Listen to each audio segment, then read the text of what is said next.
Joining me now is Democratic Senator Pat Leahy, a former chairman of Judiciary, now a key member of the Judiciary Committee. Senator, it's great to see you. Thank you very much for joining us. Good to be with you.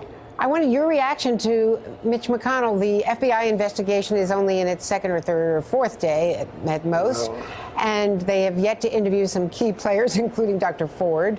So why is he now saying there's going to be a vote this week, Friday, no matter what else, they're going ahead with the votes?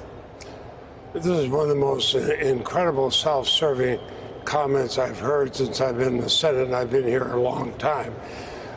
This is a man who held up Merrick Garland for a year. Merrick Garland was somebody who would have been confirmed with an overwhelming vote by both Republicans and Democrats. Held up for a year, but suddenly we got to move this thing forward in a week. He's blaming Democrats. Judge Kavanaugh is the one who's accused of a sexual attack. Judge Kavanaugh is the one who's accused of not being truthful to the committee. Judge Kavanaugh is the one who's accused of letting his drinking get out of control and then doing things he shouldn't. Those aren't Democrats. That's Senator McConnell's nominee. Well, I want to try to drill down on something. We were just talking to Frank Figliuzzi, a former FBI officer, a top-ranking officer, and he says that his sources, who are very good sources in the Bureau, tell him that they are still pretty much handcuffed, that yes, more witnesses, follow-up witnesses can be interviewed, but the issues are only the initial allegations from Dr. Ford of a sexual attack, not lying, not drinking, not whether he was rude or showed belligerence to senators such as yourself. Is that the parameter of this follow-up investigation, and is that all that will be considered before you go to a vote? I think it'd be a big mistake to put handcuffs on the FBI, if you excuse the analogy, and say they can't really investigate this. They have the ability to investigate the whole thing. It's not a question of whether he drank as a youngster. It's a question of whether he was truthful to the committee. He was under oath. He's seeking confirmation to a lifetime appointment on the U.S. Supreme Court, one of only 9 people there, one whose appointment could affect the credibility, the actual credibility and standing of the U.S. Supreme Court for years. Let's take the time to get it right.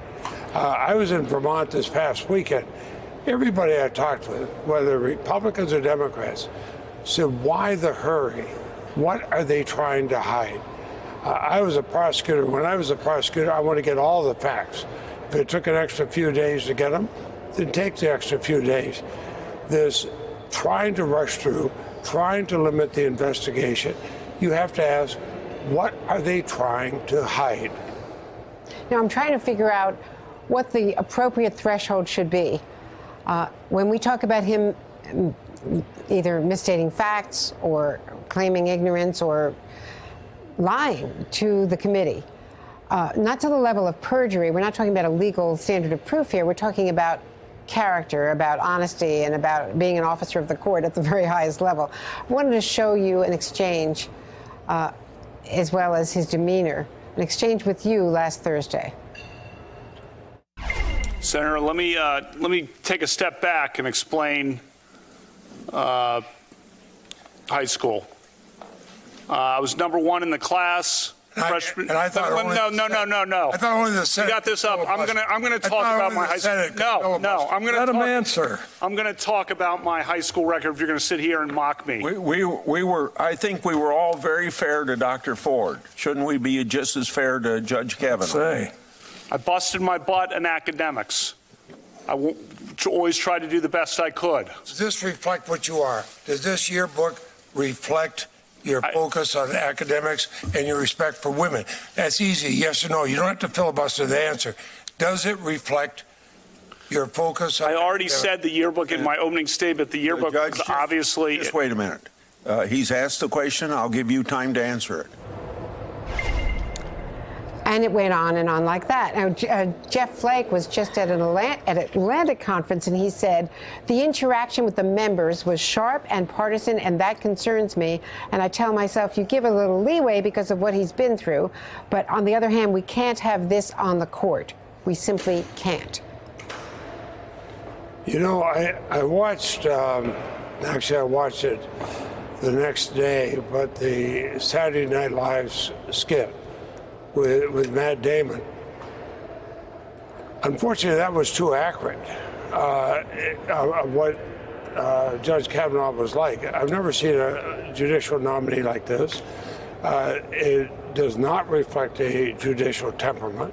I voted for a lot of Republican nominees. I may disagree with them philosophically, but I felt they had the temperament to be a judge. He doesn't. He wants to talk about lifting weights in high school. We want to talk about, did he get the Manny Miranda stolen emails? He said he did not. And then the emails come out and show he did get them. We want to know what he did with Judge Pryor. As more information comes out, it shows he had misled the committee. Is he misleading the committee here? That's why you need a full, fair, complete FBI investigation, not one where the White House puts some parameters or the Senate Majority Leader says, we don't care whether we're finished or not with the FBI, we're just going to plow through and have a vote. What I would ask senators, if you want to vote without all the information, if you're voting for this person, the information will eventually come out. It might be a year from now or 2 years from now. How are you going to explain your vote? But, Senator, just to nail this down, they are not going beyond these new allegations. They're not going back to the Miranda issue and some of the other issues that came up during the initial hearing. Well, I think they should, but they should also ask, have there been any complaints made about Judge Kavanaugh while he was a judge in the Circuit Court of Appeals? At least ask that question. I don't know the answer, but I think that's an easy question to ask. Senator Leahy, thank you, as always. Thank you very much for being with us today. Hey there, I'm Chris Hayes from MSNBC. Thanks for watching MSNBC on YouTube. If you want to keep up to date with the videos we're putting out, you can click subscribe just below me or click over on this list to see lots of other great videos.